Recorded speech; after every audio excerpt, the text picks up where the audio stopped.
Investment के लिए best stocks कैसे पिकअप करें, ये हमेशा एक हॉट टॉपिक रहता है और लोग ये सीखना भी चाहते हैं कि खुद से हम ऐसे स्टॉक्स को आइडेंटिफाई कर पाए जो नेक्स्ट विप्रो बन जाए, नेक्स्ट एशियन पेंट्स बन जाए, नेक्स्ट एमआरएफ बन जाए। अगर आप ऐसे स्टॉक्स को पिक करना चाहते हो जो आज तो ऐसी कंपनीज जो बहुत छोटे लेवल पर है बट उनके फंडामेंटल्स बहुत अच्छे हैं, तो आप बिल्कुल सही वीडियो पर आ गए हो। इनफैक्ट आपको वीडियो की सीरीज मिलने वाली है जिससे आप खुद से पिक कर पाओगे साल के हिसाब से और सालों के हिसाब से, मतलब शॉर्ट टर्म और लॉन्ग टर्म के हिसाब से आपको कहां पर इन्वेस्टमेंट करनी चाहिए। आज हमारे साथ कनेक्टेड है सीए अंकुश जैन। अंकुश जी चार्टर्ड अकाउंटेंट है, इसके साथ साथ अंकुश जी एक सेबी रजिस्टर्ड प्रोफेशनल भी हैं। तो ये रिसर्च एनालिस्ट है, खुद से रिसर्च करते हैं और अपने क्लाइंट्स की हेल्प करते हैं ऐसे स्टॉक्स आइडेंटिफाई करने में जिससे इनके क्लाइंट्स को मुनाफा हो पाए। बट आज वो मुनाफा आपका होने वाला है अगर आपने इस वीडियो को एंड तक देखा, इनफैक्ट आने वाली वीडियोस को देखा। अंकुश जी, आप कैसे खुद से पूरा प्रोसेस बताइएगा बिल्कुल खुल के कि कैसे आप स्टार्टिंग से एनालिसिस करते हैं और कैसे पहुंचते हैं उन स्टॉक्स पे जिसमें लोगों का पैसा मल्टीप्लाई हो पाए। जी, thank you Pushkar ji for the great introduction. मैं ऑडियंस को बताना चाहूँगा आपकी कि बेसिकली कोई भी स्टॉक को चुनने के लिए दो तरीके की पॉसिबिलिटी ली जाती है जी। एक तरीका होता है कि आप एक टॉप डाउन अप्रोच को यूज़ करें या बॉटम अप अप्रोच यूज़ करें। दो प्रकार की अप्रोच होती है। इसमें 5 प्रकार के पॉइंट्स आते हैं जिसमें आपको मल्टीपल चीज़ों को एनालाइज करना होता है। तो मैं 5 पॉइंटर्स आपको बताता हूँ कि कौन कौन सी चीज़ों के मापदंड को आपको ध्यान से देखना होता है। पहली चीज़ ये देखना होता है कि भाई, पहले हम कौन सी अप्रोच की बात कर रहे हैं? पहले हम बात कर रहे हैं कि टॉप डाउन अप्रोच, मतलब हम ऊपर से नीचे आ रहे हैं। तो दोस्तों देखो, ये जो दो अप्रोच की बात करी, टॉप डाउन और बॉटम अप। देखो, बॉटम पर आएगी हमेशा कंपनी जिसका आपको स्टॉक में इन्वेस्ट करना चाहिए, वो बिल्कुल बॉटम पे है। और सबसे ऊपर आएंगे मैक्रो इकोनॉमिक फैक्टर्स, उसके बाद आप इंडस्ट्री पे पहुंचोगे तो वो भी आपको शायद अंकुश ही बताएंगे भी, बट कई लोगों को ये भी नहीं पता होता कि ये दो तरीके की कौन सी अप्रोच है। तो आप बिल्कुल फिल्टर आउट करते हुए आ रहे हो, ऊपर से फिल्टर आउट करते हुए नीचे आ रहे हो, या फिर आपने सीधा कंपनी से फिर ऊपर की तरफ जा रहे हो, राइट जी? Yes. So basically top down approach में ऐसा होता है कि जहां पे आपको कंपनी का नाम नहीं पता, आपको किस चीज को चुनना है आपको ये नहीं पता, आने वाले समय में आपको कौन सा स्टॉक मल्टीप्लाई करके दे सकता है, मल्टीबैगर बन सकता है या आपको अच्छे खासे रिटर्न्स दे सकता है, वो आपको नहीं पता। तो उस सिचुएशन में हम टॉप डाउन अप्रोच यूज़ करते हैं। और बॉटम अप अप्रोच जब हम यूज़ करते हैं जब हमें लगता है कि भाई ये पर्टिकुलर स्टॉक हो सकता है आने वाले समय में मल्टीप्लाई हो सके, ओके, उस समय में ही हम बॉटम अप अप्रोच यूज़ करते हैं। फिर उस स्टॉक की हम डीप एनालिसिस करते हैं। उसका एनालिसिस होने के बाद हम मैक्रो इकोनॉमिक फैक्टर्स को देखते हैं, जैसे कि आपने कहा कि लास्ट में हम मैक्रो इकोनॉमिक चीजें देखते हैं जब हम नीचे से ऊपर जाएंगे। जब हम ऊपर से नीचे आएंगे तो पहले हम पूरे फैक्टर्स को देखेंगे। यस। सो बेसिकली इसमें 5 पॉइंट्स होते हैं। हम जब टॉप डाउन अप्रोच करते हैं तो हमें फर्स्ट देखना होता है कि मैक्रो इकोनॉमिक फैक्टर्स कैसे हैं एक पूरी कंट्री के, मतलब किस तरीके से इंटरेस्ट रेट चल रहे हैं, किस तरीके से कैपिटल फ्लोज हैं, किस तरीके से आपकी करेंसी मार्केट चल रहा है, किस प्रकार से आपकी कमोडिटी मार्केट चल रही है। एंड लास्ट में आपको इंडेक्स को भी ट्रैक करना होता है। इंडेक्स को कंट्री का इंडेक्स को इसलिए ट्रैक करना होता है आपको समझने के लिए कि भाई मार्केट की इकोनॉमी कैसे परफॉर्म कर रही है, क्योंकि index is the only thing which shows कि भाई मार्केट किस डायरेक्शन में जा रहा है। अभी जैसे हम इंडेक्स में ऑलरेडी बहुत ऊपर दायरे में खड़े हुए हैं, तो उस सिचुएशन में किसी को डर भी लग सकता है, बट अगर वो प्रॉपर मैक्रो इकोनॉमिक एनालिसिस को समझने की कोशिश करेगा ये सब फैक्टर्स को ध्यान में रखते हुए, तो वो बहुत अच्छे से समझ सकता है कि भाई आज की तारीख में भी कुछ पोटेंशियल स्टॉक्स हो सकते हैं जो मल्टीफोल्ड रिटर्न्स दे सकते हैं over a period of time. So पहली चीज हमने देख लिया कि हमको मैक्रो इकोनॉमिक फैक्टर्स को देखना है। यहाँ पर देखो, ये चीज़ बड़े इंस्टीट्यूशंस के लिए बहुत ज़्यादा ज़रूरी है। मान लो एक ऐसा इंस्टीट्यूशन है, एक FII है, जिसके पास पैसा तो है बट उसे ये देखना है कि मैं इंडिया पे बेट करूं, अफ्रीका पे बेट करूं, श्रीलंका पे बेट करूं, या पाकिस्तान पे बेट करूं, या बांग्लादेश पे बेट करूं। तो अभी बेट करने के लिए वहां पर कौन सी कंपनी में पैसा लगाना है वो बाद में देखेगा। वो देखा इन कंट्रीज के मैक्रो इकोनॉमिक्स कैसे चल रहे हैं, और उसके लिए जैसे अंकुश जी ने पे बताया कि उस कंट्री का इंडेक्स देखा जाएगा। अगर उस कंट्री का इंडेक्स अच्छा चल रहा है तो ये एक अच्छा इंडिकेशन है जी।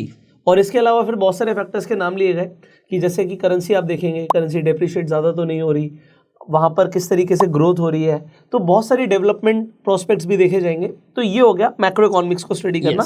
तो टॉप डाउन अप्रोच में सबसे पहले है उस कंट्री में ओवरऑल क्या चल रहा है, ओवरऑल क्या सिचुएशन चल रही है, राइट। तो आपको सबसे पहली चीज पता चल गई कि मैक्रो इकोनॉमिक फैक्टर्स कैसे हैं कोई भी कंट्रीज के। और हम लोग इंडिया में है तो आप लोग इंडिया के मैक्रो इकोनॉमिक फैक्टर इस वक्त कैसे चल रहे हैं आप कमेंट्स में जरूर बताइएगा, बड़ा इंटरेस्टिंग हो जाएगा कमेंट सेक्शन फिर हमारा। बिल्कुल।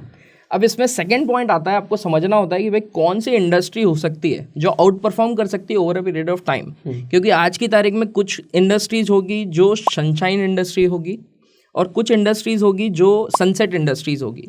आपको वो घोड़े पे दाव लगाना होगा जो आने वाले समय में आपको जबरदस्त रिटर्न देने वाला है।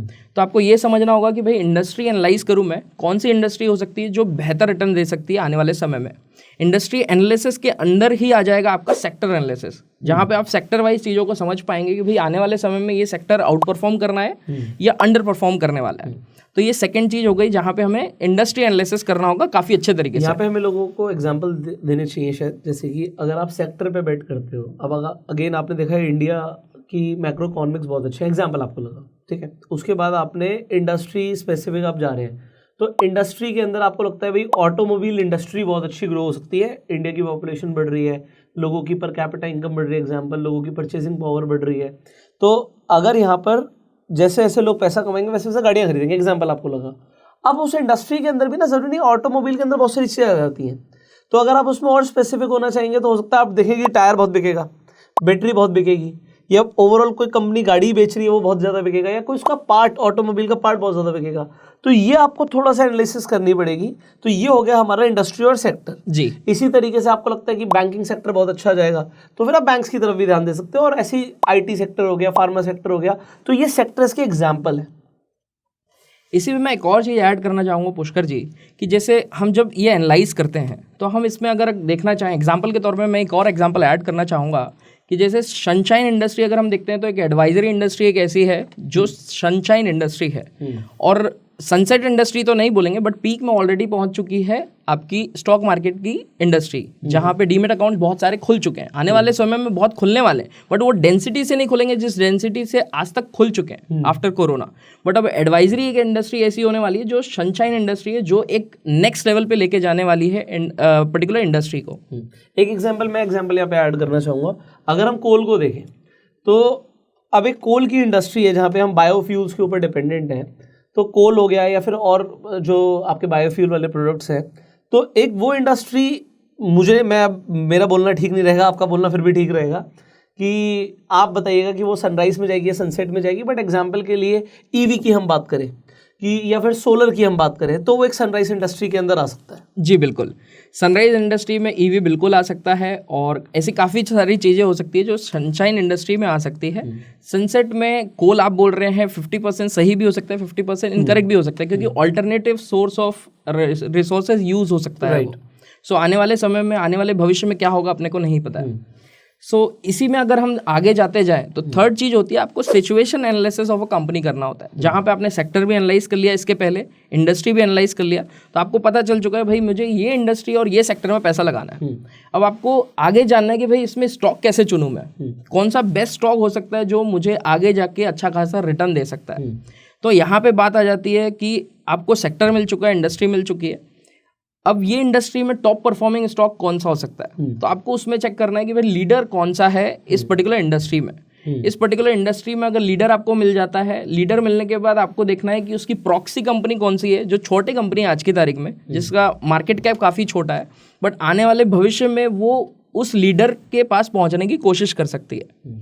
बहुत सारे इन्वेस्टर्स को हम लोगों ने देखा है कि वो छोटी कंपनी वही इंडस्ट्री की लेते हैं जो बड़ी लीडर उसमें ऑलरेडी बन चुकी है। मतलब इसको हम ये बोल सकते हैं कि बड़ी कंपनी है, छोटी कंपनी उसकी प्रॉक्सी हो सकती है।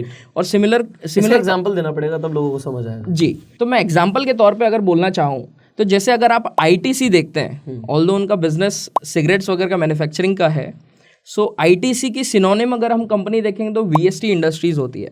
VST इंडस्ट्रीज भी वो सिगरेट में ही डील करती है। सो अगर हम सिमिलर इंडस्ट्री देखें तो उसका मार्केट कैप काफ़ी छोटा है, बट अगर आप उसका रिटर्न ऑन इक्विटी देखेंगे, रिटर्न ऑन कैपिटल एम्प्लॉयड देखेंगे, मतलब काफ़ी सारे रेशियोज अगर देखेंगे, और ये रेशियोज अभी आप आने वाली वीडियोस में डिटेल में समझने वाले हो, तो अभी घबराने की ज़रूरत नहीं है। बट देखो, आप लोगों को ना यहाँ से अगर अपनी नॉलेज को अपग्रेड करना है तो ये सब चीज़ें सीखनी ज़रूरी है आपको।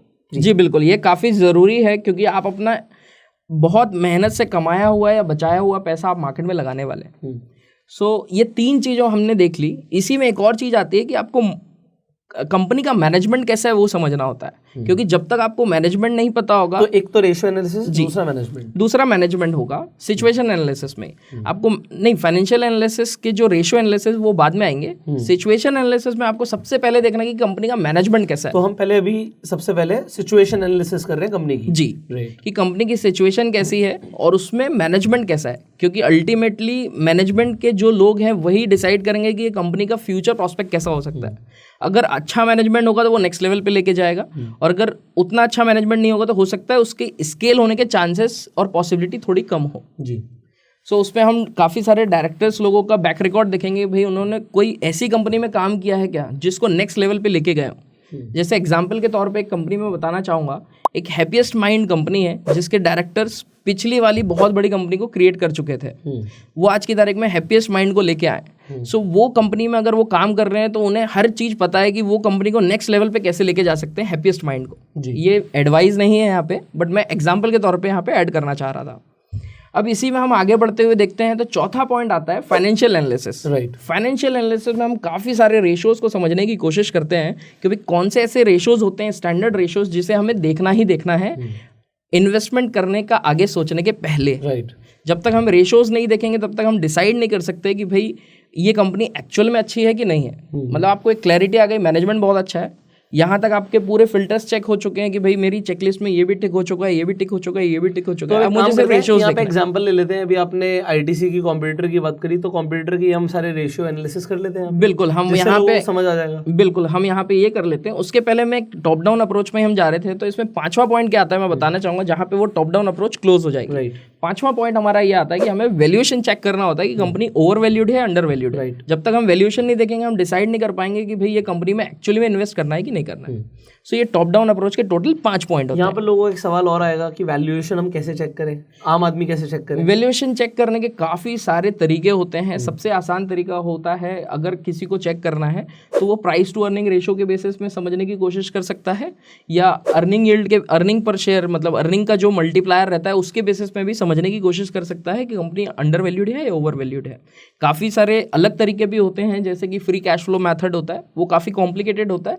तो इनफैक्ट यहाँ पे लोग कंफ्यूज ना हो, तो फ्री कैश फ्लो मेथड को ही डिस्काउंटेड कैश फ्लो मेथड भी बोलते हैं। अगर आपने कहीं डिस्काउंटेड कैश फ्लो मेथड सुना हुआ है तो आप सीखने वाले हो। सो बी प्रिपेयर्ड, आपको एक्साइटमेंट होना चाहिए, क्योंकि मैं एक चीज़ यहाँ पे ऐड और करना चाहूँगा। ये जो चीज़ें आपको भी सुनने को मिल रही है ना, ये जनरली आपको इंटरनेट पे ऐसे फ्रीली आपको सुनने को नहीं मिलेंगी, क्योंकि ये 1 लेवल अप हो जाता है। तो एक तो होता है बिल्कुल बेस लेवल पर लोग स्टॉक मार्केट का मतलब बिल्कुल कैसे खरीदते हैं, कैसे बेचते हैं समझते हैं, और फिर जब एक्चुअल में उनका जो पैसा हार्ड एंड मनी है जब लगाने की बात आती है तब वो सोचते हैं कि हमें यार एक बार एनालिसिस भी करनी चाहिए। जी, तो आप कंटिन्यू कर सकते हैं। जी, तो discounted free cash flow method, जैसे कि आपने कहा, ये मेथड सबसे जो टॉप लोग हैं इंडस्ट्री में वो लोग यूज़ करते हैं। जैसे कि वॉरेन बफे साहब यूज़ करते हैं, चार्ली मंगर जी आज की तारीख में हमारे बीच नहीं है, बट वो भी काफ़ी यूज़ करा करते थे। सो ये मेथड मोस्टली जो बिग शॉट्स हैं इंडस्ट्री में वो लोग यूज़ करते थे अच्छी खासी कंपनी को निकालने के लिए। तो इन लोगों को भी बनना है सर बिग शॉट्स? बिल्कुल, हर किसी को वॉरेन बफे बनाने, वॉरेन बफे की एज तक तो बनी जाएंगे, क्योंकि ज़्यादातर लोग अगर आप समझें तो मेरे पास यंग एज में है, और यंग एज में अगर ये सब चीज़ें आप सीख रहे हैं तो आप ट्रैक पे वही हो भाई, थोड़ा पैसा ऊपर नीचे हो सकता है बट आप एक अच्छे इन्वेस्टर बनेंगे, ये मेरा मानना है। सही जगह आ चुके हैं और सही चीज़ को देख रहे हैं अगर ये वीडियो देख रहे हैं। एब्सोल्युटली जी। सो ये हमारा टॉप टू डाउन अप्रोच हो गया। बॉटम अप अप्रोच में इसमें कुछ नहीं, ज़्यादा चेंजेस नहीं होते, सिर्फ यही होता है कि आपको कंपनी का नाम पहले पता चल जाता है और उसके बाद आप आगे आगे की चीज़ें देखते जाते हैं कि भाई सिचुएशन एनालिसिस कैसा है, सेक्टर एनालिसिस कैसा है और मैक्रो इकोनॉमिक फैक्टर्स कैसे हैं, मतलब इसी को रिवर्स कर देंगे। राइट। सो ये हो गया हमारा बॉटम अप अप्रोच। तो अगर आपके पास कभी किसी कंपनी का नाम आता है, भाई ये कंपनी में पैसा लगाओ, कहीं से एडवाइजरी आ गई, कोई टिप आ गई, तो आप खुद से पैसे लगाने से पहले ना एनालिसिस कीजिए। आप वहाँ पर बॉटम अप अप्रोच को यूज़ करके खुद से एनालिसिस कर सकते हैं और फिर डिसीजन लीजिए पैसा लगाना नहीं लगाना। क्योंकि आज की डेट में ना लोग सिर्फ नाम सुन लिया, कहीं पर टेलीग्राम पर देख लिया, किसी व्हाट्सएप पर देख लिया, किसी ने बोल दिया कि खरीद लो तो खरीद लेते हैं। ऐसा शायद मेरे हिसाब से नहीं करना चाहिए। आपको खुद का दिमाग भी लगाना चाहिए, या फिर आपने कहीं किसी सेबी रजिस्टर्ड प्रोफेशनल को उनकी एडवाइजरी देखी, उनका ट्रैक रिकॉर्ड चेक किया हो और फिर आप फॉलो कर रहे हो, वो एक अलग बात है कि वो फिर तो एक एडवाइजरी वाला काम हो। जी बिल्कुल, इसी में मैं एक और चीज़ ऐड करना चाहूँगा कि आपकी सर्कल ऑफ कॉम्पिटेंस क्या है, आपको वो समझना चाहिए। आपको कौन सी चीज़ ज़्यादा समझती है, बचपन से आप देखते हुए आए होंगे आपके बड़े लोगों को, वो अगर कोई पर्टिकुलर काम करते हैं तो वो चीज़ आपको ज़्यादा समझ में आती होगी। अगर आपकी सर्कल ऑफ कॉम्पिटेंस वही है तो आपको वही इंडस्ट्री या वही सेक्टर की चीज़ों को ढूंढना चाहिए, क्योंकि आप उसको गहराई से समझ पाएंगे कि भाई ये चीज़ मुझे समझती है और इसमें मैं हाथ डालूंगा तो शायद हाथ मेरे नहीं चलेंगे। ये आपको काफ़ी हेल्प करेगा कि आगे जाके आप अच्छा खासा अपना रिटर्न जनरेट कर सकते हैं कोई भी स्टॉक में इन्वेस्ट करने के बाद। राइट। तो अब हम आ जाते हैं स्क्रीन पे, जहाँ पे हम समझने की कोशिश करेंगे कि कौन कौन से रेशोज़ हमें ऐड करने चाहिए और किस किस चीज़ों को ध्यान रखना चाहिए एटलीस्ट बेसिक्स में, कि भाई ये चीज़ तो हमारी पूरी डिटेल में निकलनी चाहिए जो हमें हेल्प करेगी कि ये पर्टिकुलर स्टॉक में इन्वेस्ट करना है कि नहीं करना है। राइट। सो मैं स्क्रीन पे आपको दिखा देता हूँ। जैसे मैंने यहाँ पे स्क्रीनर ओपन कर रखा है। यहाँ पे मुझे कोई पर्टिकुलर कंपनी के बारे में जानना है तो पहले मैं एक ऐड कंपनी कर देता हूँ। जैसे कि हमने वीडियो में अभी बीच में बताया था VST इंडस्ट्रीज़, तो वही कंपनी को मैं यहाँ पे ऐड कर लेता हूँ वॉच लिस्ट में। सो जैसे कि आप स्क्रीन में देख रहे होंगे, इसके पहले हमने VST इंडस्ट्रीज़ के बारे में ही बात करी। सो उसी को मैंने यहाँ पे सर्च कर लिया है और स्क्रीन में आपको काफ़ी सारी चीज़ें दिख रही होगी जहाँ पे VST इंडस्ट्रीज़ के बारे में डिटेल दी हुई है कि उसके बोर्ड मीटिंग कब हुई थी, अनऑडिटेड फाइनेंशियल स्टेटमेंट्स कब आए हैं, डिस्क्लोजर अगर कुछ बीच में आया है तो वो भी आया हुआ है। तो यहाँ पर ये खोल सकते हैं हम डिस्क्लोजर ऊपर जो आया हुआ है? जी बिल्कुल खोल सकते हैं। ये डिस्क्लोजर जैसे आया हुआ है तो इसे हम ओपन करते हैं तो यहाँ पे हमें प्रॉपर दिख जाएगा कि इसे क्या आया है। शायद कोई डिमांड नोटिस आया हुआ है कंपनी को, जो कि हमें दिख रहा है कि 8 करोड़ रुपीस की कुछ डिमांड आई है। सो ये तो नोटिस है, इसके आगे जो भी बातें होगी वो तो कंपनी वालों को ही पता होगा, हमें तो नहीं पता चलेगी। बट आपको कम से कम पता लग जाएगा जब आप कोई भी कंपनी के बारे में सर्च करने जाते हैं तो ये सब जो अगर कोई लेटेस्ट न्यूज़ होती है या कंपनी के ऊपर कोई एक्शन होता है तो ये आप कम से कम एक बार देख सकते हैं। इसके बाद हम रेशियो पे तो डेफिनेटली जाएंगे, आगे बढ़ेंगे जी, इसे समझेंगे। बट ये भी ज़रूरी सेक्शन होता है कि अगर कोई फ्रॉड केस में कंपनी फंसती है तो वो भी आपको कम से कम पता होगा कि इस तरीके का कुछ ना कुछ न्यूज़ में पहले आया हुआ है या कुछ अंडर अभी प्रोसेस चल रहा है, तो you can see that. Yes. So अब मैं आपको लेके चलता हूँ स्क्रीन में जो हम बात कर रहे थे। ये पर्टिकुलर कंपनी के अंदर हम जाते हैं। जैसे ही हम इसे ओपन करते हैं कुछ स्टैंडर्ड रेशोज आपको लगे हुए मिल जाएंगे स्क्रीन में जो आपको दिख रहे हैं। जैसे कि मार्केट कैप दिख रहा है, करंट प्राइस क्या चल रहा है ये पर्टिकुलर शेयर का, इसने पिछले 52 वीक में हाई क्या लगाया है, लो क्या लगाया है, इसका स्टॉक का PE रेशो क्या है, बुक वैल्यू क्या है, डिविडेंड यील्ड क्या दे रहा है ये स्टॉक, और रिटर्न ऑन इक्विटी और रिटर्न ऑन कैपिटल एम्प्लॉयड क्या दिख रहा है, इसके साथ साथ फेस वैल्यू दिखा रहा है। अब ये तो स्टैंडर्ड रेशोज़ हमें कुछ स्टैंडर्ड वाले दिख रहे हैं जहाँ पे हम पर्टिकुलर कंपनी में विजिट करते हैं। तो इसके साथ साथ हमें काफ़ी इंपॉर्टेंट कुछ रेशोज़ देखने होते हैं जो हमें एक एनालिसिस करने में काफ़ी डिटेल में समझने में हेल्प करता है कि भाई कौन सा शेयर है जिसकी मैं और डिटेल डेप्थ में रिसर्च करना चाहूँगा ताकि मेरा समय कम खर्च हो और मैं बेस्ट स्टॉक तक जल्द से जल्द पहुँच पाऊँ। सो अब मैं आपको स्क्रीन में दिखाता हूँ कि इसमें अगर मैं कुछ रेशोज़ अगर ऐड करता हूँ, जैसे कि इसमें कुछ स्टैंडर्ड रेशोज आपको मोस्टली यूज जो लोग करते हैं वो आपको लेफ्ट हैंड साइड में रिसेंट में ऑलरेडी दिख रहे हैं। इसमें मैं ऐड करना चाहूँगा ऑपरेटिंग प्रॉफिट मार्जिन, कि ये ऑपरेटिंग प्रॉफिट कितना मिलता है ये कंपनी को, बेसिकली ऑपरेशन से कितना कमाती है ये कंपनी। इसके साथ साथ मैं इसका देखना चाहूँगा कि मार्केट कैपिटलाइजेशन ऑलरेडी एडिट था तो ये ऐड नहीं करना चाहूँगा मैं। इसके साथ मैं देखना चाहूँगा डिविडेंड यील्ड क्या है, ये कंपनी डिविडेंड कितना देती है। इसके साथ साथ रिटर्न ऑन कैपिटल एम्प्लॉयड कैसा है, डेट टू इक्विटी कोई डेट तो नहीं है कंपनी के अंदर, रिटर्न ऑन इक्विटी कितना देती है ये कंपनी, प्रमोटर्स की होल्डिंग सबसे इंपॉर्टेंट कि प्रमोटर की होल्डिंग कितनी है, मतलब प्रमोटर उसमें ये कंपनी में भरोसा कितना दिखा रहा है। इसके बाद मैं देखना चाहूँगा कि अर्निंग यील्ड्स क्या है, कोई प्लेज तो नहीं किया इन लोग ने अपने शेयर्स को। ये प्लेज का मतलब ये होता है कि जो कंपनी का प्रमोटर होता है वो अपने शेयर को प्लेज करके पैसा उठा लेता है, मतलब उधार ले लेता है पैसा। तो अगर प्लेज किया हुआ है शेयर्स को और बहुत ज़्यादा प्लेज करता जा रहा है तो ये पॉजिटिव नहीं होता कंपनी के लिए, नेगेटिव होता है। तो ये छोटी छोटी चीज़ें हैं जो कई लोगों को पता नहीं होती है, जो बिगनर्स हैं उन्हें नहीं पता होती। बट अगर आप प्लेजिंग देखेंगे और प्लेजिंग आपको बढ़ती हुई दिख रही है तो फिर ये नेगेटिव है, ये रेड फ्लैग है एक्चुअली। रेड फ्लैग है एक्चुअली, यस। सो इसी में और भी रेशोज हम कुछ देखना चाहेंगे, जैसे कि इंडस्ट्री का PE क्या है, जिससे हमें समझ में आएगा कि ये जो पर्टिकुलर स्टॉक है कहीं वो इंडस्ट्री से ओवर प्राइस तो नहीं है। अगर एक सिंगल थॉट में हमें फास्ट देखना हो कि ये स्टॉक ओवर प्राइस तो नहीं है तो हम इंडस्ट्री PE से कंपेयर करेंगे इस कंपनी का PE को। इसके साथ कुछ और रेशोज हम देखना चाहेंगे कि price to free cash flow क्या है, मतलब ये कंपनी कैश कितनी जल्दी इकट्ठा कर पाती है, क्योंकि कैश अगर सबसे ज़्यादा आएगा मतलब ये कैश रिच कंपनी है। ज़्यादातर बहुत सारे लोग चाहते हैं कि भाई हमें कैश रिच कंपनी मिले, क्योंकि वो कैश इज किंग, क्योंकि वो कैश वो कंपनी को कभी भी वर्किंग कैपिटल क्रंच में नहीं आने देगी, और उसे कैश की वजह से वो इन्वेस्टमेंट भी कर सकती है और अच्छा खासा रिटर्न जनरेट कर सकती है अपनी कंपनी के लिए भी। राइट। इसके साथ साथ हम ये भी समझना चाहेंगे कि वर्किंग कैपिटल सिचुएशन कैसी है कंपनी की, तो इसलिए हम करंट रेशियोज भी ऐड कर देंगे। एक्चुअली ये सारे रेशियोज आपको अभी थोड़ा सा हम समझाने की कोशिश तो करेंगे। इस वीडियो को ना आप कई बार देखिएगा, क्योंकि काफ़ी डीप वीडियो होने वाली है अभी, क्योंकि इसमें कई सारे रेशियोज आ गए। अब जैसे पी लिख दिया, इंडस्ट्री पी लिख दिया। अब P is price upon earning, मतलब अगर आप देखेंगे जो कंपनी का मार्केट प्राइस चल रहा है उसके अपॉन में उसका अर्निंग पर शेयर क्या है, जब हम उसे डिवाइड कर देते हैं तो हमारा पी निकलता है। अब पी कितना होना चाहिए, क्या होना चाहिए, वो आपको अंकुश ही बताएंगे, बट ये एक एक रेशियो को समझना जरूरी है। अब करंट रेशियो लिखा हुआ है, करंट रेशियो क्या हो गया, current assets upon current liabilities. तो एसेट ज़्यादा होने चाहिए, लाइबिलिटी कम होनी चाहिए। तो आपको ये देखना होता है कि करंट रेशियो जितना ज़्यादा उतना अच्छा है। अब ये जो बताया जा रहा है इस पर हम प्रॉपरली बात करेंगे और आपको इसे डिटेल में समझना है। नेक्स्ट जी, जैसे कि आपने यहाँ पे रोका तो मैं एक और चीज़ ऐड करना चाहूँगा कि जैसे आपने प्राइस टू अर्निंग रेशियो बोला, तो price to earning ratio basically ये होता है कि आसान भाषा में हमारे यूजर्स को, हमारे जो व्यूअर्स हैं उनको बताने के लिए कि भाई मैं 1 रुपये अर्न करने के लिए कितना रुपये देना चाहता हूँ। राइट। सो ये आसान भाषा में मैं समझाने की कोशिश कर रहा हूँ। अगर 10 का पी है तो आप ये समझ लो 1 रुपये कमाने के लिए आप 10 रुपये दे रहे हो, और 100 का पी है तो 1 रुपये कमाने के लिए आप 100 रुपये दे रहे हैं। बट कई केसेस में क्या होता है कि पी ज्यादा होने पे भी ऐसा नहीं है कि आप उस कंपनी को अवॉइड करते हो। आज उसका पी ज्यादा है, कल को अगर उसकी अर्निंग एकदम से बढ़ गई तो देखो आप पी है क्या, प्राइस जो भी है current price upon earning per share. अगर अर्निंग बढ़ जाएगी तो पी एकदम से ड्रास्टिकली कम हो जाएगा। बिल्कुल। तो कई बार जो मार्केट है वो हायर पी देती है ऐसी कंपनी को जिसकी अर्निंग पोटेंशियल इन फ्यूचर की बहुत ज्यादा होती है। बिल्कुल जी। तो वो आपको ध्यान में रख के चलना चाहिए। काफ़ी सारे पैरामीटर्स को आपको समझ के चलना चाहिए, जिससे आपको समझ में आए कि भाई आगे आने वाले समय में अगर अर्निंग दिख रही है, पोटेंशियल अर्निंग काफ़ी बढ़ने वाली है, तो वो शायद पी अपने आप ही धीरे नीचे हो जाएगा।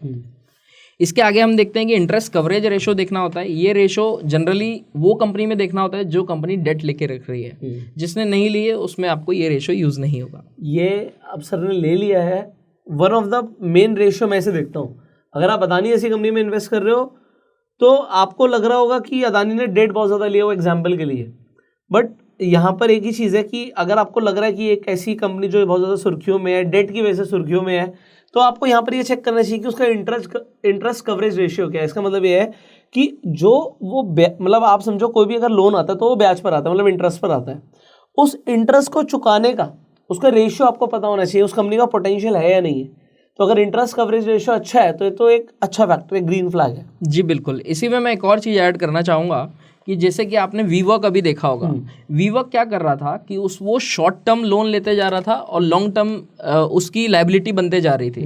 तो जब भी आप शॉर्ट टर्म कैपिटल को लेते जाएंगे और लॉन्ग टर्म आपको पेएबल आएगा तो आपको एक वर्किंग कैपिटल क्रंच बहुत खतरनाक बन सकता है और आपका इंटरेस्ट कवरेज रेशो पूरा को पूरा हिल सकता है। राइट। और इसी वजह से वो कोलैप्स हुआ। इसी वजह से वो कोलैप्स हुआ और उसका काफ़ी वैल्यूएशन 70% ड्रॉप डाउन हो गया। जी। इसके बाद हम कुछ और रेशोज देखना चाहेंगे। यहाँ पे मोस्ट रिसेंट रेशोज में नहीं दिख रहे हैं तो मैं यहाँ से सर्च करके ऐड करना चाहूँगा कि जैसे कि मुझे अगर market cap to cash flow देखना है,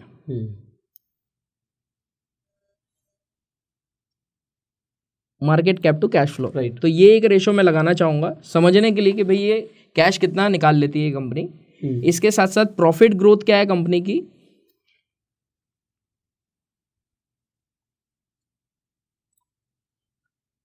और इसके साथ एक और मैं देखना चाहूँगा कि डिविडेंड पे आउट कितना दे रही है, क्योंकि डिविडेंड यील्ड तो देख रहे हैं हम, बट डिविडेंड कितना दे रही है अर्निंग यील्ड के साथ साथ। डिविडेंड पे आउट,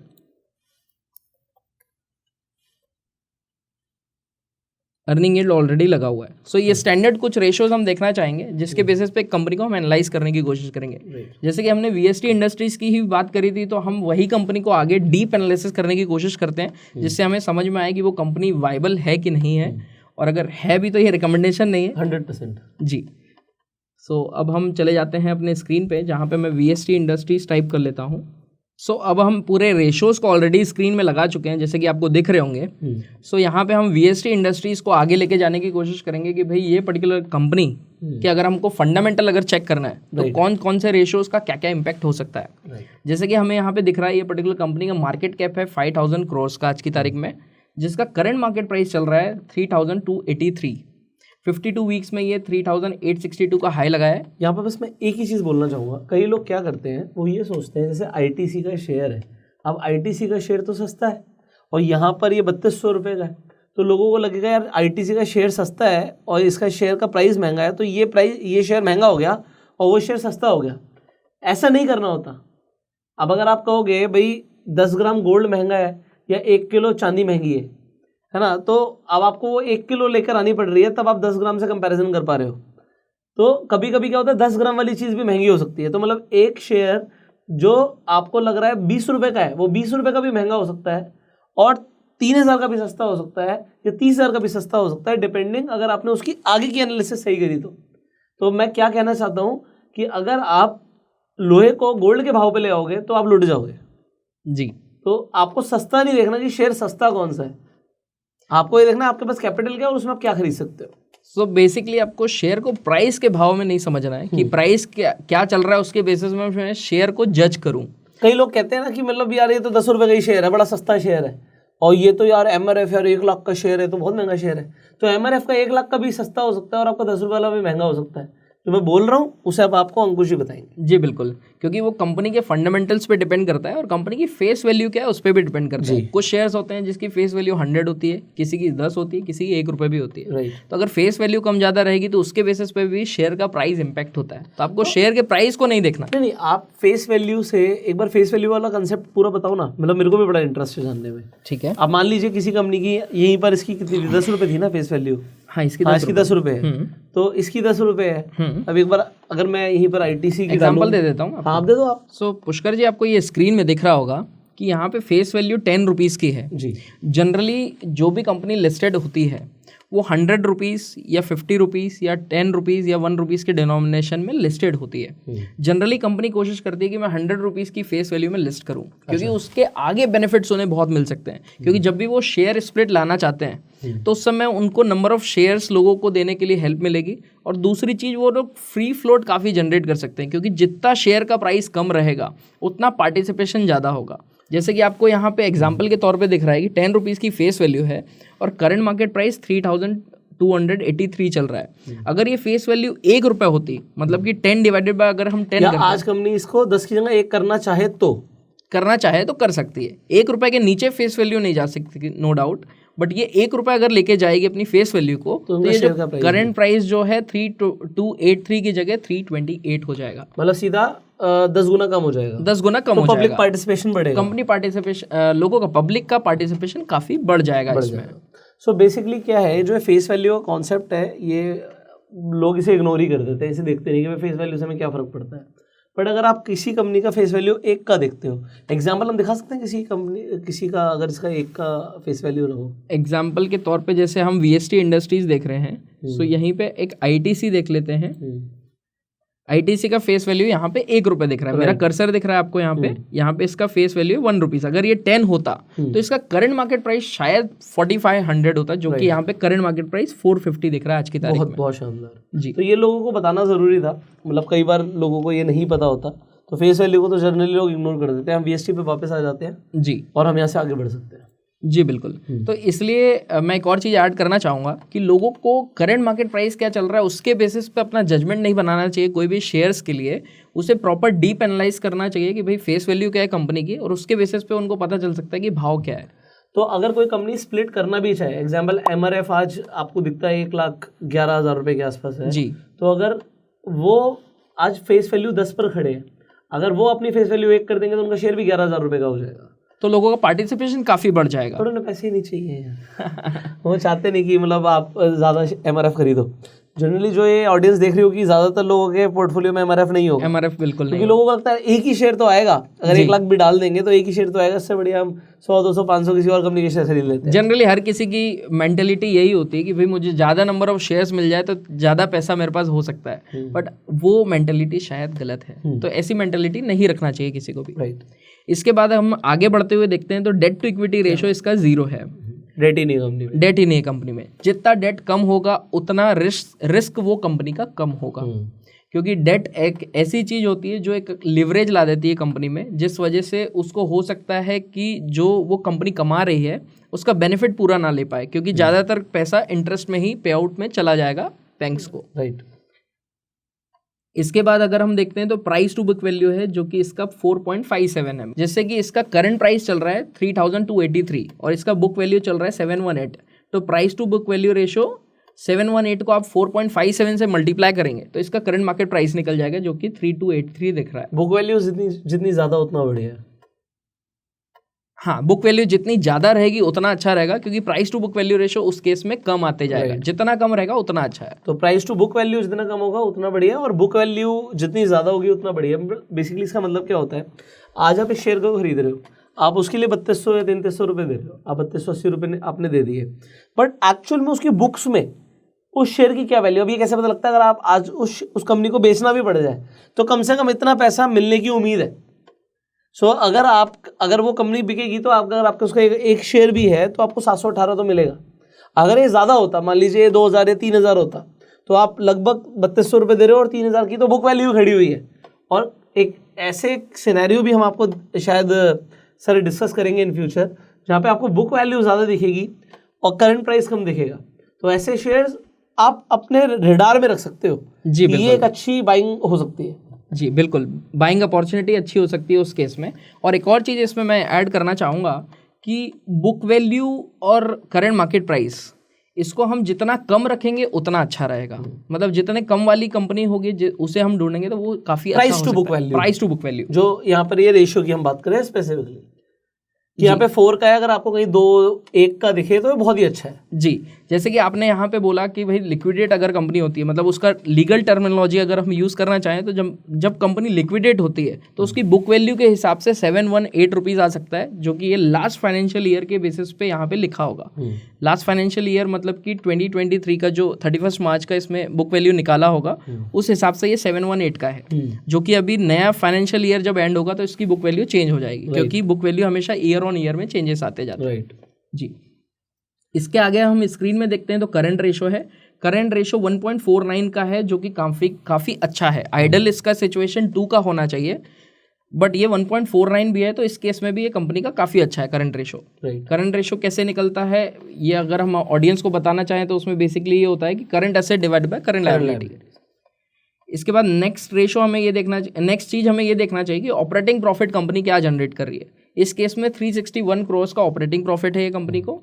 इसके बाद हम नेट प्रॉफिट देखते हैं तो नेट प्रॉफिट भी काफ़ी अच्छा है, मतलब 361 का हमारा ऑपरेटिंग प्रॉफिट है, नेट प्रॉफिट 307 का है। एक बार लोगों को दोनों में डिफरेंस भी बताइए, क्योंकि नए लोगों को डिफरेंस नहीं पता। जी, इसमें मैं डिफरेंस के तौर पे ये बताना चाहूँगा, ऑपरेटिंग प्रॉफिट हमारा ऐसा प्रॉफिट होता है जहाँ पे हमको कोई भी ऑपरेशन रन करने के लिए, कंपनी को रन करने के लिए जिस चीज़ का खर्चा आ रहा है, मान लीजिए मैं कोई चीज़ को सेल कर रहा हूँ 100 रुपीज़ में, उसकी manufacturing cost, raw material cost अगर मुझे 50 रुपीज़ की पड़ रही है तो 100 माइनस में 50 कर दूंगा तो 50 रुपीज़ जो आएगा वो मेरा होगा ऑपरेटिंग प्रॉफिट मार्जिन। मतलब कंपनी को रन करने के लिए जो डायरेक्ट एक्सपेंसेस मेरे हो रहे हैं उसे मैं डिडक्ट करूंगा अपने सेल प्राइस से, तो मेरा एक ऑपरेटिंग प्रॉफिट निकल जाएगा। और इसी में से हम डिडक्ट करते हैं इनडायरेक्ट एक्सपेंसेस, मतलब कंपनी को रन करने के लिए जो भी इनडायरेक्ट एक्सपेंसेस होते हैं, जैसे कि इलेक्ट्रिसिटी हो गया, फ्यूल हो गया, ऐसे अलग प्रकार के जो एक्सपेंसेस होते हैं उसे हम डिडक्ट कर देंगे तो उसके बाद हमारा नेट प्रॉफिट आता है। इस कंपनी के केस में हम ऑपरेटिंग प्रॉफिट 361 करोड़ का देख रहे हैं और नेट प्रॉफिट 307 करोड़ का। तो इसमें ये दर्शाता है कि टेंटेटिव इस कंपनी में 45 करोड़ के ही ओनली इनडायरेक्ट एक्सपेंसेस हैं, जो कि काफ़ी कम है। इसके आगे हम देखते हैं तो डिविडेंड पे आउट रेशो हमें दिख रहा है, जिसमें हमें ये दिखा रहा है कि 70.8% का डिविडेंड ये कंपनी देती है। इसका मतलब बेसिकली ये हो गया कि अगर कंपनी ने 100 रुपये कमाए हैं तो 100 में से 70 तो डिविडेंड के तौर पे दे ही दिया। जी, तो 70% प्लस का इसका डिविडेंड पे आउट रेशियो हो गया है। जी, कमाए हैं उसको भी मैं एक टर्मिनोलॉजी में बताना चाहूँगा हमारे दर्शकों को। जी, तो वो टर्म होता है बेसिकली अर्निंग। अगर मेरी अर्निंग 100 रुपए की हो रही है तो 100 में से मैं 70 रुपए एज अ डिविडेंड अपने शेयर होल्डर्स को दे रहा हूँ, रिवॉर्ड के तौर पे कि वो हमारा ये कंपनी का शेयर होल्ड कर रहे हैं। इसके बाद हमें देखना होता है कि क्विक रेशो क्या है। क्विक रेशो इसका 0.70 का है। आइडल सिचुएशन होती है कि 1 का होना चाहिए। क्विक रेशो हमारा ऐसा रेशो होता है जो हमें दर्शाता है कि भाई हमारे इन्वेंट्री को अगर हम हटा देते हैं, मतलब current assets minus inventory divided by current liability, तो हम कितनी क्विकली वर्किंग कैपिटल को मैनेज कर पा रहे हैं। क्योंकि इन्वेंट्री भी इन्वेंट्री को भी टर्न करने के लिए, मतलब बेचने के लिए, वापस बनाने के लिए काफ़ी टाइम लगता है। अगर हम इन्वेंट्री को हटा देंगे तो हमारी लिक्विड एसेट्स कितनी है, तो लिक्विड एसेट्स के बेसिस पे हमारा क्विक रेशो निकल जाता है, जो दर्शाता है कि कंपनी कितनी अच्छी वर्किंग कैपिटल पोजीशन में है। इसके बाद हमें देखना होता है कि इंडस्ट्री का price to book value ratio क्या है। ये हमें ये हेल्प करता है समझने के लिए कि भाई आज की तारीख में ये कंपनी का price to book value ratio अगर हमने ऊपर देखा तो 4.57 है, और इंडस्ट्री में सिमिलर जो कंपनीज ऑपरेट करती है उसका 4.17 है। तो ये देख के किसी को लग सकता है कि भाई ये जो कंपनी हम देख रहे हैं वीएसटी इंडस्ट्रीज, ये हो सकता है शायद ओवर वैल्यूड हो, बट हमें इसके बेसिस पे ही जजमेंट नहीं बनाना चाहिए, क्योंकि हमको बहुत सारे पैरामीटर्स देखने चाहिए जिससे हम फाइनलाइज सोच सकते हैं, फाइनल कर सकते हैं कि भाई ये कंपनी मेरे लिए अच्छी साबित हो सकती है कि नहीं आने वाले समय के लिए। जी। इसके बाद नेक्स्ट रेशो हमें देखना चाहिए इंडस्ट्री का प्राइस टू अर्निंग रेशो क्या है। ये कंपनी का प्राइस टू अर्निंग रेशो को हमको इंडस्ट्री के प्राइस टू अर्निंग रेशो से कंपेयर करना चाहिए और समझना चाहिए कि ये कंपनी वही सिचुएशन दूसरी कंपनी में और इस कंपनी में अगर सेम पैरेलल है तो दोनों किस दौड़ से भाग रही है और लोग किस हिसाब से उसके लिए पैसा देने को रेडी हैं। मान लीजिए ये कंपनी आईटीसी के साथ साथ चलती है। आईटीसी का अगर एग्जांपल के तौर पे हम देख लेते हैं कि 20 का अगर पी रेशो होता और इसका 16 का है, तो लोग 1 रुपये कमाने के लिए इसमें 16 रुपये देने को रेडी हैं और आईटीसी में 1 रुपये कमाने के लिए 20 रुपये देने को रेडी है। राइट। तो यहाँ पर आपको स्टॉक का पी 16.5 का दिख रहा है और इंडस्ट्री का पी 16.8 का दिख रहा है। जी। तो अगर इंडस्ट्री का पी ज़्यादा है और स्टॉक का पी कम है तो ये आपके लिए अगेन ग्रीन फ्लैग होता है। ये यहाँ पे बहुत बड़ा डिफरेंस नहीं है, बट अगर ज़्यादा बड़ा डिफरेंस है तो एक ग्रीन फ्लैग है आपके लिए। जी, ये आपके लिए ग्रीन फ्लैग है और काफ़ी हेल्पफुल हो सकता है आपको डिसीजन मेकिंग के लिए, क्योंकि आपका एक पैरामीटर, आपका एक चेकलिस्ट क्लिक हो चुका है कि भाई ये इस चीज़ को देख के मैं जज कर सकता हूँ कि कंपनी में अच्छी चीज़ है। इसके बाद आपको देखना होता है कि प्रमोटर होल्डिंग किसकी है। प्रमोटर होल्डिंग जितनी ज़्यादा होगी, 50 के प्लस होगी, तो वो काफ़ी अच्छा होता है, मतलब बहुत ही बेहतरीन होता है, क्योंकि वो कंपनी अपने कंपनी में भरोसा दिखा रही है। यहाँ पर बस एक ही चीज़ बिल्कुल जल्दी से दिखाएंगे, 32% है ना सर। एक बार स्क्रॉल डाउन करके प्रमोटर्स होल्डिंग का मुझे दिखाएंगे क्वार्टर वाइज क्वार्टर क्या चल रहा है उसका, सो दैट आपको ये पता लगेगा। तो अगर promoter quarter on quarter basis पे अपनी होल्डिंग्स को बढ़ा रहा है तो ये एक बढ़िया चीज़ है। या ईयर ऑन ईयर बेसिस पे अपनी होल्डिंग्स को बढ़ा रहा है तो ये ग्रीन फ्लैग है। और अगर वो बेच रहा है, अपनी होल्डिंग्स कम कर रहा है, तो एक रेड फ्लैग है। तो यहाँ पर आपको दिख रहा है कि स्टैग्नेंट ही है, ये क्वार्टर ऑन क्वार्टर बेसिस पे 32.16% ही चल रहा है। मैं स्क्रीन पे भी दिखा देता हूँ पुष्कर जी कि ये कॉन्स्टेंटली दिसंबर 2020 से सितंबर 2023 तक 32.16 से चल के आखिरी तक 32.16 ही है।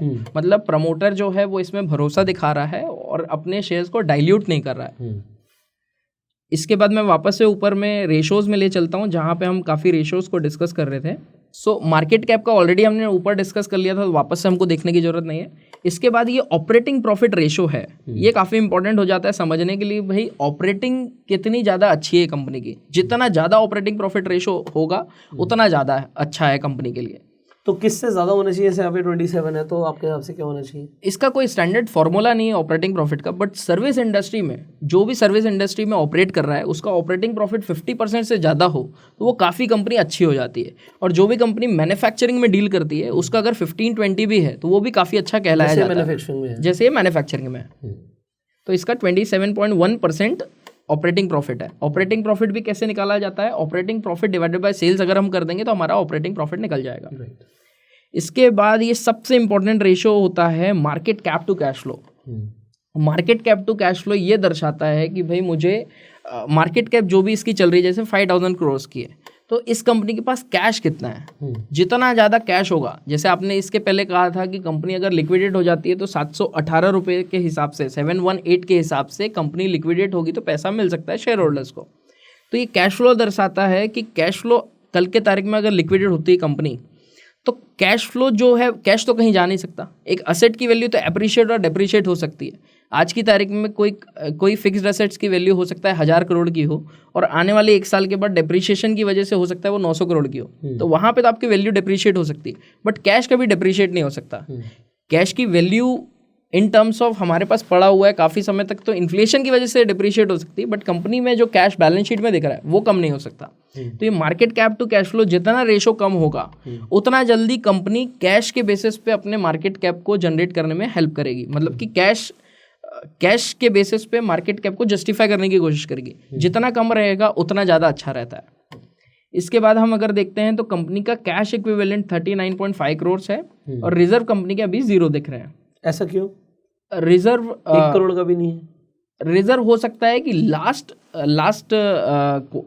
जो फाइनेंशियल ईयर है उसमें इन लोगों ने रिजर्व में कुछ ऐड नहीं किया होगा। अच्छा, बट फिर भी रिजर्व तो होना चाहिए। रिजर्व होंगे, वो हमको बैलेंस शीट में दिख सकते हैं। अच्छा, इसमें नहीं दिख रहे? इसमें नहीं दिख रहे हैं, हम बैलेंस शीट में जाएंगे तो हमें रिजर्व दिख जाएगा। मैं इससे ज़्यादा तो आपके अकाउंट में हो। कंटिन्यू कीजिए सर प्लीज। जी, इसके बाद हमें देखना होता है कि सेल्स ग्रोथ कैसी चल रही है, कि कंपनी की सेल्स किस हिसाब से बढ़ रही है। अगर वो ईयर ऑन ईयर बढ़ रही है मतलब कि कंपनी ग्रो हो रही है। बट कितने % से बढ़नी चाहिए आइडियली? इसका परसेंटेज का भी कोई स्टैंडर्ड कुछ नहीं होता है, बट जितना छोटी कंपनी होती है वो उतनी फास्ट स्केल होती है, उसकी सेल्स की बढ़ने के चांसेस बहुत ज़्यादा होते हैं। क्योंकि 100 को 200 करना आसान है, बट 1000 को 2000 करना डिफिकल्ट हो सकता है। तो ये दर्शाता है कि सेल्स किस हिसाब से कोई भी कंपनी की बढ़ रही है। तो यहाँ पे 4.24% है, ये ऑल्दो कम है बट स्टिल बुरा नहीं है। राइट। इसके बाद प्रॉफिट ग्रोथ ये बता रहा है कि प्रॉफिट ग्रोथ में परसेंटेज कितनी ग्रोथ हो रही है। अब ये कंपनी का नेगेटिव दिखा रहा है, बट अगर हम इसको मल्टीपल ईयर्स के बेसिस पे देखेंगे तो हो सकता है ये पॉजिटिव हो। ये एक ही ईयर के साथ कंपैरिजन है इसका। पिछले साल से दिखा रहा है कि इस साल प्रॉफिट कम आए हैं। जी, 12% कम आए हैं। जी, बट अगर हम इसको कंसिस्टेंट ईयर ऑन ईयर अगर हम देखेंगे, कम से कम 5 साल के फाइनेंशियल्स हमें देखना चाहिए। 5 साल के बेसिस पे आप देखेंगे तो मोस्टली पॉजिटिव होने के चांसेस हैं। अच्छा, इसका इंटरेस्ट कवरेज रेशियो इसलिए दिख रहा है क्योंकि डेट 0 है, तो मैं इसे कवर कर देता हूँ कि लोगों को लगे यहाँ पे कुछ दिख क्यों नहीं रहा। बट एक बार के लिए अगर हम ITC पे जाएंगे तो शायद दिखेगा हमें। जी बिल्कुल, स्क्रीन पे मैं ITC निकाल देता हूँ। ITC का भी 0 है। अच्छा, इन पे ये अमीर कंपनी है सर, कोई दूसरी ले लो, अडानी ले लो। अडानी ले लेते हैं। अडानी एंटरप्राइज। सो यहाँ पर आपको 1.94 दिख रहा है, क्योंकि वहाँ पे आपको डेट टू इक्विटी भी 1.56 दिख रहा है। ये भी मैं छोटा सा ये तो कवर कर देता हूँ। डेट टू इक्विटी मतलब डेट अपॉन इक्विटी। अब डेट अगर ज़्यादा होगा तो 1 से ऊपर नंबर आएगा, तो डेट इक्विटी से भी ज़्यादा तो 1.56 हो गया है, और इंटरेस्ट कवरेज रेशियो 1.94 का यहाँ पर आपको दिख रहा है। अब आप चाहें तो इसे आप यहाँ से एक्सप्लेन कर सकते हैं। जी, सो डेट टू इक्विटी रेशियो जैसे कि आपने यहाँ पे ऐड किया कि ये 1.56 अच्छा रेशियो है। So debt to equity ratio basically ये रेशियो होता है जो दर्शाता है कि आपने डेट कितना ले रखा है अपने इक्विटी के अगेंस्ट। जी, सो यहाँ पे 1.56 का डेट टू इक्विटी रेशियो है अडानी एंटरप्राइजेस का। ऑल्दो हम डिस्कस अभी तक VST इंडस्ट्रीज के बारे में कर रहे थे, ये सिर्फ सैंपल और एग्जाम्पल के तौर पे बताने की कोशिश कर रहे हैं, क्योंकि वो VST इंडस्ट्रीज के पास डेट बिल्कुल नहीं है। और इसी कंपनी का हम इंटरेस्ट कवरेज रेशियो देखेंगे तो वो 1.94 है। राइट। सो ये दर्शाता है कि इंटरेस्ट कितना ज़्यादा जा रहा है अडानी के जेब से। नहीं, इंटरेस्ट कवरेज रेशियो मेरे हिसाब से ये होता है कि उसकी कैपेसिटी क्या है। हाँ, तो ये जितना ज़्यादा होता है उतना ज़्यादा बढ़िया, उतना ज़्यादा बढ़िया। यस। सो यहाँ तक हमने इंटरेस्ट कवरेज रेशियो तक पूरा डिस्कस कर लिया था। इसके नीचे हम अगर आते हैं तो नीचे हमें ये देखना होता है कि ये कंपनी का प्रोज एंड कॉन्स क्या है। वो हमने ऑलरेडी ऊपर कवर कर लिया है, तो हमें यहाँ पे वापस डिस्कस करने की जरूरत नहीं है। सिर्फ अगर कॉन्स आपको देखना है तो आप यहाँ पे रीड आउट कर सकते हैं, जो भी बिगनर्स हैं। सो ये भी हमने ऑलरेडी ऊपर डिस्कस कर लिया था। इसके नीचे अगर हम आते हैं तो इसमें हमको पीयर कंपैरिजन मिल जाता है कि भाई कौन सी कंपनी इससे रिलेटेबल है। जैसे कि मैंने पहले टॉप डाउन अप्रोच में बताने की कोशिश की थी कि आपको समझना होगा कि इस पर्टिकुलर कंपनी के बेस्ट कंपनी ऑलरेडी कौन सी है। सो इसका कंपैरिजन हम ITC से कर रहे हैं। ITC का अगर हम मार्केट कैप देखते हैं तो 5,61,000 करोड़ का है, और जहाँ पे ये कंपनी का सिर्फ और सिर्फ 5,000 करोड़ का है। तो अगर ये कंपनी फंडामेंटली अच्छी होती है ITC के कंपैरिजन में, तो ये कहीं ना कहीं मादा रखती है कि कुछ ना कुछ इसका आगे जाके ग्रोथ स्टोरी बहुत अच्छी हो सकती है आने वाले टाइम में। ये रिकमेंडेशन नहीं है, बट मैं सिर्फ बताने के लिए ऑडियंस को समझाने के तौर पे बता रहा हूँ। सो यहाँ पे भी एडिट कॉलम नाम की चीज़ होती है, जहाँ पे आप लोग मल्टीपल फैक्टर्स और मल्टीपल रेशोज़ को लगा सकते हैं और समझ सकते हैं कि भाई कौन कौन से रेशोज़ को आपको कंपेयर करना है। मैं जनरली ये फॉर्मेट में जो आपको रेशोज़ दिख रहे हैं उन्हें कंपेयर करने की कोशिश करता हूँ और समझने की कोशिश करता हूँ कि ये फंडामेंटली स्ट्रॉन्ग कंपनी है या फंडामेंटली स्ट्रॉन्ग कंपनी नहीं है। राइट।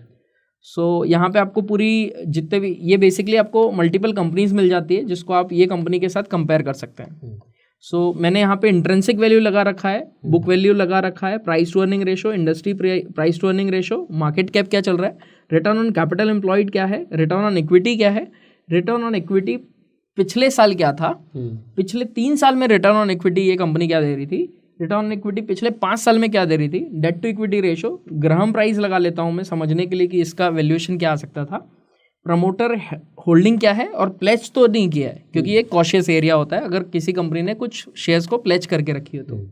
यहाँ पे जनरली मैं कोशिश करता हूँ कि यहाँ पे जो भी कंपनी हो जो उसका रिटर्न ऑन इक्विटी ज़्यादा से ज़्यादा हो और पिछले जो ये फिल्टर्स लगा रखे हैं 3 साल 5 साल के, वो भी कंसिस्टेंट आने चाहिए, जहाँ पे एक आइडिया लग जाता है कि भाई ये कंपनी अच्छी कंपनी है क्योंकि कंसिस्टेंटली उसकी सिमिलर ग्रोथ चल रही है। राइट। इसके बाद अगर हम नीचे आने की कोशिश करेंगे तो यहाँ पे ग्राहम यहाँ पे जो आपने लगाया है ये एक बार लोगों को बताना जरूर रहेगा क्योंकि ये काफी इंटरेस्टिंग हो जाएगा। ग्राहम मॉडल बेसिकली ये मॉडल होता है कि आप डिविडेंड के बेसिस पे फाइंड आउट करने की कोशिश करते हैं ये पर्टिकुलर कंपनी का प्राइस क्या हो सकता है। तो ग्राहम मॉडल का एक डिविडेंड डिस्काउंट मॉडल होता है जिसके फॉर्मूले के बेसिस पे आपकी वैल्यूएशन निकल जाती है कि भाई अगर ये डिविडेंड कंपनी दे रही है और ये ग्रोथ इसको आने वाले समय में ये मिलने वाली है, उसके बेसिस भी कंपनी का वैल्यू क्या निकल सकता है। तो यहाँ पे हम ग्राहम मॉडल के बेसिस पे अगर VST इंडस्ट्रीज का प्राइस देखते हैं तो 1793 दिख रहा है, जो कि स्क्रीन में मैं हाईलाइट करके भी दिखा रहा हूँ। इसके नीचे अगर हम आते हैं तो क्वार्टरली रिजल्ट्स मिल जाते हैं हमें ज़्यादातर कंसोलिडेटेड रिपोर्ट देखनी चाहिए। यहाँ पे ये कंसोलिडेटेड नहीं है क्योंकि इसकी कोई होल्डिंग कंपनी नहीं है, पैरेंट कंपनी नहीं है, इस वजह से हम यही कंपनी के रिजल्ट्स देख लेंगे तो काफ़ी होगा। इसका एग्जांपल देना पड़ेगा लोगों को। एग्जांपल आप रिलायंस के हिसाब से समझा। रिलायंस कंपनी है जैसे कि काफ़ी कंपनियों को वो होल्ड करती है। रिसेंटली अभी जियो फाइनेंशियल्स को भी होल्ड करती थी, आज की तारीख में वो डिमर्ज हो चुकी है, बट इसके पहले वो उसके भी फाइनेंशियल्स को उसमें इनकॉर्पोरेट करती थी। सो उसमें हमें कंसोलिडेटेड जो भी फिगर्स आते हैं उसे ही देखना चाहिए आइडियली। सो यहाँ पे कुछ स्टैंडर्ड चीज़ें हैं जहाँ से हम बहुत सारी चीज़ें देख सकते हैं कि ऑपरेटिंग प्रॉफिट मार्जिन क्या है। यहाँ पे भी हम अगर स्क्रीन में देख रहे हैं तो कंसिस्टेंट है। सो ये एक हमको अच्छा चीज़ें पता चल जाती है कि company consistently operating profit margin generate कर रही है। इसके बाद आपको अर्निंग पर शेयर देखना चाहिए कि अर्निंग पर शेयर कंपनी का कैसा क्या चल रहा है। इसके नीचे हम अगर जाते हैं तो प्रॉफिट एंड लॉस है। प्रॉफिट एंड लॉस में भी आपको ये ईयर ऑन ईयर यहाँ पे दिखना चालू हो गया। इसके पहले हमें दिख रहा था क्वार्टर ऑन क्वार्टर। सो इसमें भी आप एक देख सकते हैं कि कंसिस्टेंटली ऑपरेटिंग प्रॉफिट मार्जिन कैसी चल रही कंपनी की, क्योंकि ऑपरेशन ही है जो डिसाइड करेंगे कि कंपनी कितना आगे जाने वाली है जी। इसके बाद हमें नेट प्रॉफिट भी दिख जाता है और अर्निंग पर शेयर दिख जाता है, और डिविडेंड पे आउट भी कंसिस्टेंट है कि नहीं। अगर कंसिस्टेंट डिविडेंड पे आउट कर रही है कंपनी तो कंपनी अपने शेयर होल्डर्स को कैश पे आउट दे रही है कहीं ना कहीं, तो एक मोटिवेशन बन जाता है शेयर होल्डर्स के लिए। इसी के साथ साथ आप नीचे देख सकते हैं कि compounded sales growth, profit growth, CAGR, return on equity, ये सब काफ़ी सारे रेशोज होते हैं जिसे आपको देखना चाहिए। इसके साथ साथ बहुत सारे मापदंड होते हैं जिसे आपको समझना होता है। अगर आपको ये सब स्किप करना है और ये सब देखने में आपको काफ़ी कॉम्प्लिकेशन अगर लगता है तो आप हमारी डायरेक्टली एडवाइजरी ले सकते हैं, जो कि एक सेबी रजिस्टर्ड एडवाइजरी है। हम आज की तारीख में 15,000 क्लाइंट्स को ऑलरेडी सर्व कर रहे हैं। हमारी एडवाइजरी का नाम है इंटेलिसिस, और हम स्टॉक के ऑप्शन के कॉल भी देते हैं, इंडेक्स के कॉल भी देते हैं, निफ्टी बैंक निफ्टी के कॉल्स भी देते हैं, कमोडिटी के कॉल भी देते हैं। इसका मतलब ये हुआ कि अगर आपको कोई भी कंपनी को एनालाइज करना है तो आप खुद से भी कर सकते हैं, बट अगर आप डायरेक्टली स्टॉक का नाम चाहते हैं तो आप हमारे स्क्रीन में दिए हुए नंबर पे कॉल कर सकते हैं और प्रॉपर स्टॉक का नाम जा सकते हैं और उसका प्रॉपर स्टॉप लॉस टारगेट ले सकते हैं हमारे को कॉल करके। इसी के साथ साथ हमारे यहाँ पे निफ्टी बैंक निफ्टी के भी प्रॉपर ट्रेड दिए जाते हैं, और किस कॉल और किस पुट पे काम करना है उसके भी प्रॉपर डिटेल आपको अपडेट दी जाती है हमारे तरफ से, जिसमें आपको proper target, proper exit, proper stop loss दिया जाता है और हैंड होल्डिंग दी जाती है, जिससे आप काफ़ी अच्छा मुनाफा बना सकें over a period of time. So I hope इस वीडियो से आपको काफ़ी कुछ सीखने को मिला होगा। हम एक फाइनेंशियल ट्रांसफॉर्मेशन सीरीज़ के अंदर है, तो बहुत सारे ऐसे लोग हैं जिनको फंडामेंटल एनालिसिस के बारे में काफ़ी कुछ नहीं भी पता होता। जो मेजर टॉपिक्स हैं जो आपको जानने ज़रूरी हैं, आपको अपना पैसा लगाना है, आप स्टॉक मार्केट के बारे में सुनते हो, स्टॉक्स के बारे में सुनते हो, बट कैसे एनालिसिस करनी है नहीं पता होता। तो आई थिंक इस वीडियो ने आपके काफ़ी सारे डाउट्स को बिल्कुल मिटा दिया होगा। आप इस वीडियो को शेयर ज़रूर कीजिएगा अपने फ्रेंड सर्कल में। अगर आपके अभी भी कुछ सवाल आप कमेंट्स में पूछिए। प्यार देने के लिए लाइक कर सकते हैं, और जल्दी हम मिलेंगे आपसे अगली वीडियो में। तब तक के लिए सब्सक्राइब कर लीजिए, बेल आइकन पर जरूर क्लिक कीजिएगा। You go self made and जय हिंद।